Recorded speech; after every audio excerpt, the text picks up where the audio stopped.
మన ఇంట్లో ధూపం పెడతాం. సువాసన కోసం అనుకుంటాం. కానీ నిజం చెప్పాలంటే ధూపం సువాసన కోసం కాదు.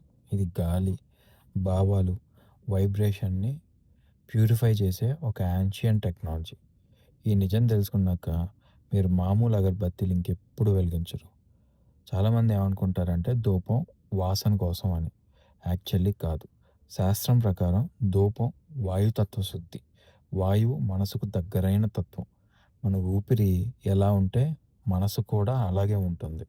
అందుకే పూజలో ధూపం లేకపోతే మంత్ర వైబ్రేషన్ గాల్లోనే బ్రేక్ అయిపోతుంది. ధూపేన శుద్ధి వాయుః అన్నారు. అంటే ధూపం ద్వారా గాలి శుద్ధి అవుతుంది అని చెప్పేసి. మన పూర్వీకులు ఏ రోజు కూడా అగరబత్తీలు కాల్చలేదు. వాళ్ళు వాడిందేంటి? గుగ్గిలం, సాంబ్రాణి, లోబన్, కర్పూరం, తులసి, వేప, నెయ్యి, ఆవు పేడ వీటితో చేసుకునేవాళ్ళు. ఎందుకు? గుగ్గిలం గాలిలో బ్యాక్టీరియాని నాశనం చేసిద్ది. సాంబ్రాణి భావోద్వేగాల్ని మృదువుగా చేస్తుంది. లోబన్ మన నాసికా మార్గాల్ని శుభ్రం చేస్తుంది. కర్పూరం నిలిచిపోయిన శక్తిని స్టాగ్నెంట్ ఎనర్జీ అంటాం కదా! దాన్ని చెదరగొడుతుందనమాట. తులసి ఇంకా వేప వైరస్ నిరోధక గుణాలు కలిగి ఉంటాయి. నెయ్యి మరియు ఆవు పేడ శక్తివంతమైన డిసిన్ఫెక్టెంట్స్ ఇవి. ఇవన్నీ బ్లైండ్ బిలీఫ్ అయితే ఖచ్చితంగా కాదు. ఇవి హెర్బల్ కెమిస్ట్రీ. ఇప్పుడు నెగెటివ్ అయాన్స్ విడుదలవుతాయని చెప్పేసి చెప్తున్నాం. అంటే ప్రాకృతిక దీపం వెలిగిస్తే నెగెటివ్ అయాన్స్ గాల్లోకొస్తాయి. నెగెటివ్ అయాన్స్ అంటే ఏంటి? స్ట్రెస్ తగ్గుతుంది వాటి వల్ల. సెరటోనిన్ పెరుగుతుంది. మనసు చాలా తేలిగ్గా మారుతుందనమాట. ఇవి యూజువల్లీ జలపాతాల దగ్గర, అడవుల్లో, గుడుల్లో ఇవి చాలా ఎక్కువగా ఉంటాయి నెగెటివ్ అయాన్స్ అనేవి. అందుకే ఎప్పుడైతే మనం ఆ ప్లేసెస్‌కెళ్తామో మనసు చాలా ప్రశాంతంగా ఉంటుంది. ధూపం ఏం చేస్తుంది? అదే వాతావరణాన్ని అంటే అక్కడుండే అదే వాతావరణం మనకి ఇంట్లోకి సృష్టిస్తుందనమాట. గుగ్గిలం ప్లస్ లోబన్ ధూపం గాలిలో ఉన్న బ్యాక్టీరియాని 90% పైగా చంపేస్తుంది. సో, పాతకాల పరిశోధనలు ఒప్పుకున్నాయి దాన్ని. ఆధునిక స్టడీస్ కూడా అదే మాట చెప్తున్నాయి. గుగ్గిలం ప్లస్ లోబన్ ఏసిన ధూపం ఉంటే బ్యాక్టీరియా మొత్తం చచ్చిపోతుంది అని చెప్పేసి. అందుకే మన పూర్వీకులు ప్రతిరోజు దీపం పెట్టేవాళ్ళు. సారీ ధూపం పెట్టేవాళ్ళు. ధూపం పొగ నిలిచిపోయిన భావాల్ని, కోపం, ఆవేశాల్ని, బాధాశక్తిని ఇవన్నీ మూల మూలల నుంచి బయటికి తోసేస్తుంది. అందుకే ధూపం పెట్టిన తర్వాత గది చాలా లైట్‌గా అనిపిస్తుందనమాట. కానీ మనం ఏం చేస్తున్నాం? మోస్ట్‌లీ అగరబత్తీలు వెలిగిచ్చేస్తున్నాం. చాలా అగరబత్తుల్లో చార్కోల్ ఉంటుంది. పెట్రోలియం బై ప్రొడక్ట్స్ ఉంటాయి. సింథటిక్ పర్ఫ్యూమ్ ఉంటుంది. వీటి వల్ల మనకి తలనొప్పొస్తుంది. ఊపిరితిత్తులకి ఇబ్బందులొస్తున్నాయి. మైండ్ కూడా డల్ అయిపోతుందనమాట. ఇది శుద్ధి అని చెప్పేసనం. ఆధ్యాత్మిక కాలుష్యం ఇది. సో, ఎలా పెట్టాలసలు ఈ ధూపం? మామూలుగా సహజ పదార్థాలతో మాత్రమే పెట్టాలి. రాగి లేదా పంచలోహం పాత్రలో మాత్రమే ధూపం వేయండి. పొగ ఎప్పుడూ మృదువుగా ఉండాలి. సాఫ్ట్‌గా. అంటే స్లోగా వెళ్తుంది ధూపం పొగ మీరెప్పుడైనా చూస్తే. గుళ్ళల్లో ఏసేటప్పుడు చూసుంటారు మీరు. గది మూలల వరకు తీసుకెళ్ళాలి. కిటికీ కొద్దిగా ఓపెన్ ఉంచుకోండి.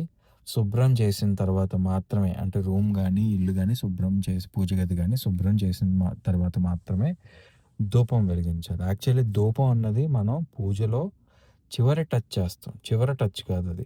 పూజకి మొదటి అడుగు ధూపం అనమాట. ఫస్ట్ చేసుకోవాలది. ఎప్పుడు చెయ్యొద్దు. అంటే ధూపం అసలు ఎప్పుడు పెట్టకూడదు అంటే, తీవ్రంగా మీకు కోపంగా ఉన్నారనుకోండి, అప్పుడు ధూపం పెట్టొద్దు. పెద్ద గొడవ తర్వాత పెట్టండి. అంటే గొడవ ఏదైనా అయిపోయింది తర్వాత పెట్టండి మంచిది. పూర్తిగా మూసిన గదుల్లో ధూపం పెట్టొద్దు. ఎక్కువ పొగ నిండిపోయేలా పెడతారు గదా! అలా పెట్టొద్దు. ఎందుకంటే ధూపం ఎప్పుడైనా సరే మీ భావాల్ని ఇంకా యాంప్లిఫై చేస్తుంది. సో, మీరు ప్రశాంతంగా ఉన్నప్పుడు పెట్టండి తప్ప, దీనిగా ఉన్నప్పుడు పెట్టొద్దు. సో, ఎలా చేసుకోవాలి? అసలు ఏం చేసుకోవాలి? ఈ ధూపం ఎలా చేసుకోవాలి అని చెప్పేసి చాలామందికి ఉన్న డౌటు. ఫస్ట్ సాంబ్రాణి తీసుకోండి. గుగ్గిలం తీసుకోండి. ల లోబాన్ అని చెప్పేసి అంటారు. లేదంటే బెంజాయిన్ అంటారు దాన్ని. అది తీసుకోండి. అది ఉన్నా లేకపోయినా పర్లేదు ఆప్షనల్. బట్ స్టిల్ గుగ్గిలంలో లోబన్ ఏదో ఒకటి. కర్పూరం తీసుకోండి. నెయ్యి 2, 3 చుక్కలు తీసుకోండి. అది తీసుకొని తులసి, వేప ఎండబెట్టి పౌడర్ చేసుకోండి. చేసి వాటిని రాగి పాత్రలో వేసి దీంట్లో చిన్న బొగ్గు ముక్కను కాల్చుకొని దాని మీద వేసుకుంటూ, ఒక చుక్క నెయ్యేసి దాని మీద వేసుకుంటూ ఇల్లంతా క్లాక్ వైస్‌లో, యాంటీ క్లాక్ వైస్‌లో తిప్పొద్దు. క్లాక్ వైస్‌లో తిప్పుకుంటూ ఇల్లంతా చూపిస్తూ తిరగండి. మూలలు, తలుపుల దగ్గర పడక గది వైపు ఎక్కువగా పెట్టండి. ఓకేనా? కొద్దిగా కిటికీ మాత్రం తెరిచి ఉంచండి. అలా చేస్తే నెగెటివ్ ఎనర్జీ బయటికెళ్ళిపోతుందనమాట. మళ్ళీ చెప్తున్నాను, కెమికల్ అగరబత్తీలు, సింథటిక్ పరిమళ ధూపాలు, ప్లాస్టిక్ హోల్డర్లు, ఫ్యాన్ వేసి ధూపం పెట్టడం లాంటివి వైబ్రేషన్‌ని బ్రేక్ చేస్తాయి. సో, అది ఇచ్చేయండి. ఎప్పుడెప్పుడు ధూపం పెట్టుకోవాలి అంటే, ఉదయం రోజు స్టార్ట్ చేసే ముందు. ఏం స్టార్ట్ చేసే ముందు? మీ రోజు స్టార్ట్ చేసే ముందు, సాయంత్రం సూర్యాస్తమయం దగ్గరగా ఉన్నప్పుడు, పూజకి ముందు, గొడవలు, ఏదైనా ఒత్తిడి అయిపోతే దాని తర్వాత చేయండి. రాత్రిపూట నిద్రపోయే ముందు వేసుకోవచ్చా అంటే, నిద్రపోయే ముందు ధూపం పెట్టొచ్చు గానీ, ఓన్లీ సాంబ్రాణితో ధూపం పెట్టుకోండి నిద్రపోయే ముందు మాత్రం. సో, ధూపం అనేది సువాసన కోసం కాదు. మీ ఇంట్లో నిలిచిపోయిన కనపడని భారాన్ని తీసేయటానికి ధూపం వేస్తాం అనమాట. ఇది మీరు చేసుకోలేకపోతే నేను వేరే ఒకరి దగ్గర చేయించుకుంటాను. మీకు కావాలంటే ఇంట్రెస్టెడ్ అని చెప్పేసి మెసేజ్ పెట్టండి. కామెంట్ పెట్టండి. నేను వాళ్ళ నంబర్ షేర్ చేస్తాను. ఇది వ్యాపారం కాదు సుమి. అవసరం ఉన్న వాళ్ళకి ఒక సులువు మార్గం మాత్రమే చెప్తున్నాను. మీరు చేసుకోవటమే ఉత్తమం. ఎందుకంటే మీ చేతులతో మీరు చేసుకుంటే మీకు తెలుస్తుంది కాబట్టి, లేదు మాకు టైం కుదరట్లేదు లేదా తెలియట్లేదు అంటే ఇంట్రెస్టెడ్ అని పెట్టండి. నేను వాళ్ళ నంబర్ మీకు షేర్ చేస్తాను. వాళ్ళతో కాంటాక్ట్ అయితే వాళ్ళు కేవలం నాకు నేచురల్ ఇంగ్రీడియెంట్స్‌తోనే చేసిస్తారు. నేను చెప్పిన వాటితో నాకు చేసిస్తారు. అలా యూజ్ చేసుకోండి. ధన్యవాదాలు.